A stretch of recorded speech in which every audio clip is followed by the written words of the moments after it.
Live from WTVO 17 and your home team, Eyewitness News at 5 starts now. One of Rockford's big three healthcare systems makes a major announcement affecting people living on the city's west side. Some services will still be offered. Many are moving to the opposite side of town.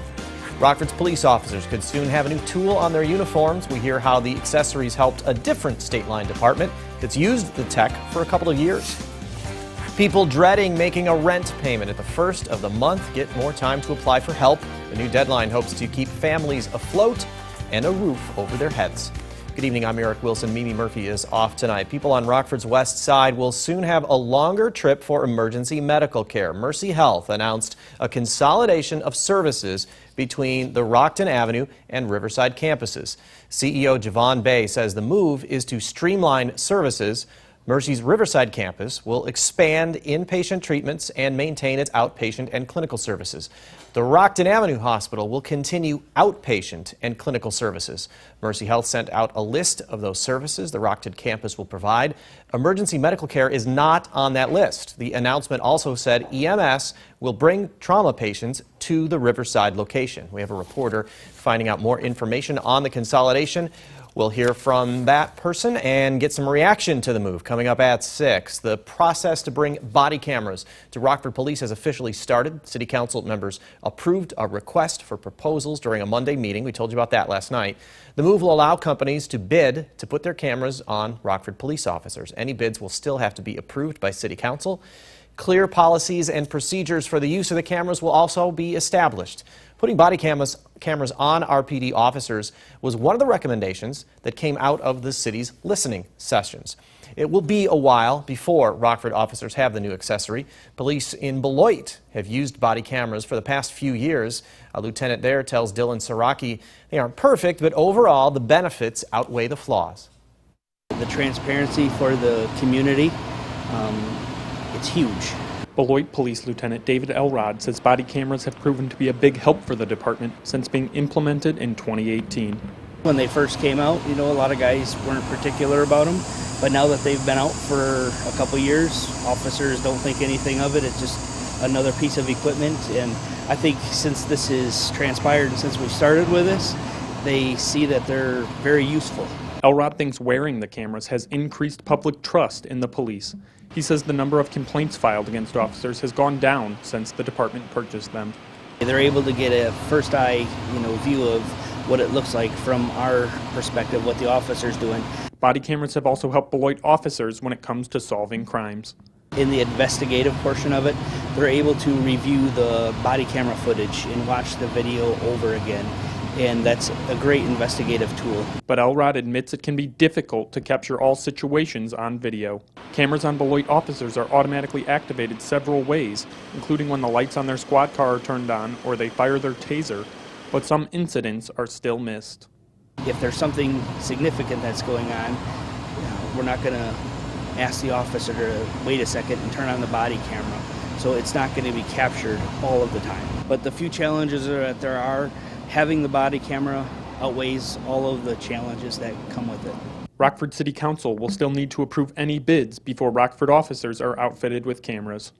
Reporting for your home team, I'm Dylan Saraki. Rockford Police Chief Dan O'Shea has said he's in favor of body cameras. We reached out to the department for a comment, but have not heard back. A pair of shootings keep Rockford police officers busy Monday night. One happened on Central Avenue near Preston. The other was on Auburn Street at Ridge. RPD tweeted both shooting investigations around 10:45 last night. No word on if anyone was hurt or suspect descriptions. If you have any information on either of these shootings, call Rockford Police or make an anonymous Crime Stoppers tip. A Rockford man's charged after investigators say footage of him beating up a protester surfaces online. Brent Taylor is charged with battery. The alleged beating happened August 7th at Rockford City Market. Protesters gathered in the protest area inside Joe Marino Park, but things turned tense as they left the area and blocked State Street traffic. Taylor, a counter-protester, got physical with demonstrators. Someone recorded the fight. Police asked that person for the video. That person declined. The video, though, later surfaced on social media. That led to Taylor's arrest. David Bainey of McChesney Park will spend the next 12 years behind bars for armed robbery. Back in January, the 35-year-old pled guilty to robbing a Chase Bank and Kelly's Market gas station. Here's security camera video from the gas station. The robberies happened in January 2018. Bainey told prosecutors he walked into the Chase on Alpine in Loves Park wearing a mask. He demanded money while taking aim at an employee and customer. Bainey made off with $24,400. He then robbed the McChesney Park gas station. Once out of prison, Bainey will spend 3 years on supervised release and pay an over $24,700 restitution. First night of the virtual DNC kicked off in Milwaukee Monday. Viewers saw former rivals unite behind former Vice President Joe Biden. Speakers took aim at President Donald Trump for the way he handled the COVID-19 pandemic. Tonight we'll hear more about what the Democratic platform is heading into November. Anna Wernicke has more on what we can expect as she keeps you connected to the nation's capital. It's day 2 of the Democrats' virtual convention, and delegates are getting down to business. I don't know that the American people will necessarily see it because it usually happens behind the scenes. Mo Vela was a senior advisor to Vice President Joe Biden. He says today the nearly 4,000 Democratic delegates attended virtual meetings to decide where the party stands on the issues this November. To develop their platforms, the issues that matter to them, that are important to them. And then these will go on to reflect the party platform. Vela says the platform is a compromise between the moderates in the party and the progressives, like Vermont Senator Bernie Sanders, who told the convention last night it's time for the party to pull together. To everyone who supported other candidates in the primary, and to those who may have voted for Donald Trump in the last election, the future of our democracy is at stake. Later tonight, more high-profile Democrats will take virtual center stage, including former Presidents Bill Clinton and Jimmy Carter, and former Second Lady Dr. Jill Biden. And for the last item of business tonight, Democrats will formally select Joe Biden as their nominee for president in a pre-recorded roll call vote. In Washington, I'm Anna Wernicke. Illinoisans have an extra week to get help keeping a roof over their heads. The deadline to apply for the rent assistance program is pushed back till August 28th. It was the 21st. Recipients get $5,000 to back pay rent or make future payments. Officials say they want to get more money for the federally funded program to make it last longer. People are still reeling from this. The economy's still not back to where it was before pre-COVID, and the studies have shown, the census tracks this every week, that 1 in 3 renters in Illinois have little to no confidence that they'll make next month's payment. Money received through the rent assistance program can't be used for payments starting in 2021. The head of the Winnebago County Health Department takes time to answer parents' questions about the school year. Dr. Sandra Martell hosted a virtual Q&A this afternoon on the Health Department's YouTube page. We first told you about the session last Friday. The point of the meeting is for parents and community members to air their concerns about the return to school directly to Dr. Martell. The call lasted about an hour and a half, and Dr. Martell answered more than 50 questions. West Nile virus is found for the second time in Ogle County. The county's health department says a pool of mosquitoes found in Polo tested positive. Last month, tests from a pool near Rochelle came back positive. Boone and Winnebago counties have also reported cases this summer. No human cases have been reported. The virus is transmitted after a mosquito feeds on an infected bird. Symptoms include fever, nausea, and head and body aches. With a big election just months away, women across the country celebrate their right to cast a ballot. Today marks a century since American women won that right. Michelle Rave went to a local celebration and has more on what activists say still needs to be done. 100 years ago, the 19th Amendment was ratified, giving women of the United States the right to vote.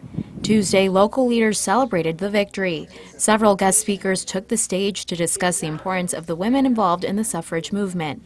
Among the speakers was Michelle Duster. She's the great-granddaughter of Ida B. Wells. Duster says her great-grandmother's work during the suffrage movement inspires her every day, and says even though women have come a long way, there's still room for improvement. About 10% of the statues in this country represent women, and only 3% of national monuments represent women. And then if you break it down by race, then African American women are, almost invisible. Locally, the Northern Illinois Celebration Steering Committee is working on creating sculptures to honor businesswoman Kate F. O'Connor and Dr. Connie Good. Coming up at 6, we'll hear from a living trailblazer for women in the state line. Reporting in Rockford for your home team, I'm Michelle Rave. Now, your first warned weather forecast with Chief Meteorologist Candice King. Plenty of sunshine to be had out there for a Tuesday afternoon. A live look with our Mercyhealth SkyTrack camera up in Beloit, Wisconsin. Just had a couple of those fair weather cumulus clouds develop for us today. Temperatures comfortable, upper 70s, low 80s. Currently sitting at 77 degrees in Janesville, 75 in Belvedere, 77 in Rochelle and Dixon, and 74 right now our temperature out in Freeport. We'll hang on to a few clouds as we go through this evening, but our skies will clear out. Relative humidity has been fairly low today as our dew point temperatures have dropped into the 50s, and that's all thanks to a large expansive area of high pressure that is building over the Midwest and the Great Lakes, helping to keep us fairly dry and comfortable too. 82 degrees, that's what our weather watcher Bob here in Rockford's checking in with a dew point temperature of 53. This gives us an idea that our numbers tonight will dip down into the 50s as we head into the overnight, but we could actually end up with some fog, just like we have the past couple of nights. High pressure now just to the northwest of us will continue to slide south, centered overhead during the overnight tonight, and this will actually allow our wind to turn light as we go through the overnight hours. So here we go with Futurecast. Really locally, not much to talk about. We need the rainfall. We are going to be hard pressed to find that rain in the next several days, and in fact, out of the next 7, we've got just maybe 1-2 chances at most of that coming here for the weekend. High pressure, though, tomorrow afternoon will leave us actually with a little bit more sunshine tomorrow than what we had for today. That will continue through the day tomorrow and into Thursday, work to the east into the southeast. This will help to shift that wind around to the south and southwest as we head towards the latter half of the weekend, and will actually help to warm our temperatures up just a bit as we get towards the weekend. So 57 degrees for us tonight, some fog possible tomorrow morning. Keep that in mind in some of the outlying areas, especially if you're up before sunrise. Up to 83 for tomorrow afternoon. Just a couple of clouds building in, and you see that wind shifting around to the southwest during the day tomorrow. Still hot out over the west as the record heat continues. Temperatures in the 90s, in the triple digits, but that ridge of high pressure that's been so persistent here these past several days actually begins to break down a little bit later this week. So this will allow, as our jet stream begins to flatten, to allow some of that warmth to spread a little bit further to the east. With that jet stream overhead, what that'll do is set up a stationary boundary. Lifting to the north becomes a warm front, lifting to the south becomes a cold front. Depending on where this actually sets up heading into the weekend, it could really pull a lot of that warmth, which could push our temperatures near 90 degrees as early as Saturday, Sunday, and even going into next week. However, if we see that fall a little bit to the south, it might push that heat back briefly for the latter half of the weekend, but numbers still look to warm up as it kind of looks to favor a little bit more of a warming trend as we head into next week. So you see a couple of changes here, at least temperature-wise, going into the weekend. Tomorrow, Thursday, Friday, very comfortable. You might notice a little more humidity, though, for the weekend. Temperatures in the mid and upper 80s could come close to the 90s. Saturday, Sunday, Eric, that looks to really be it as far as any rainfall, and even that doesn't look too promising. Now, the Napleton Sports Desk with Sports Director Scott Leber. The Blackhawks face another elimination game tonight in Edmonton. They will face the Golden Knights again, knowing they have little margin for error. They trailed 3-1 in this series. The formula for a major comeback in this series is a hot goaltender, and the Blackhawks might have one in Corey Crawford. He had 48 saves and allowed only 1 goal in their Game 4 win Sunday. His play is one big reason why the Blackhawks also have killed off 14 straight penalties over their last 5 games. Jeremy Colleton will take his chances with a veteran like Crawford in a big game. I think he's gotten better as the playoffs have gone on here. The clinching game against Edmonton, he was fantastic, particularly in the third period. And, again, when the series has really gotten, the games have gotten bigger, he's come through for us. That is a 9:30 start time tonight. Well, high schools in Illinois are in a wait-and-see mode, waiting to see what a spring football season might look like and how it'll play out. The Big Northern Conference has been proactive. The athletic directors of the Big Northern schools met on Zoom last week and came up with a revised schedule for the spring that gives them flexibility for a 7-game regular season or a 9-game regular season. Byron Athletic Director Jim Kahn tells me the scheduling process was done by chance. Well, there was a 10-team grid with balanced home and away. It was blank. And we basically drew team logos from a hat, basically, and filled them in. The Big Northern is looking at playing varsity football games on Saturday afternoons rather than Friday nights. Weather would be more favorable in the afternoons in March and April. And if there is a shortage of officials, the conference feels it would have a better chance of getting some on Saturday afternoons than on Friday nights if the majority of schools elsewhere play on Fridays. But Saturday games are not set in stone. Nice and comfortable out there today. Enjoy it here these next couple of days because we've got a bit more heat coming up where temperatures even going into the weekend could potentially reach the 90s and then they're beyond even as we go into early next week. 83 degrees tomorrow after starting off in the 50s and a little bit of patchy fog. Still comfortable through Friday. Only chance really for rain Saturday and Sunday. Thank you, Candice, and thank you for spending a little time with us. Stay safe.